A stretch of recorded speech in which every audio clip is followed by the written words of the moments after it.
Give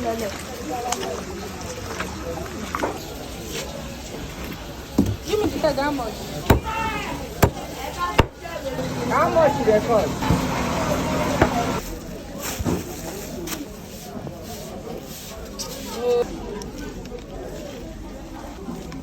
What's that? Okay, go. 200. That's how many? How about Pam? They are 1,000. 700. No, 500. You see me there?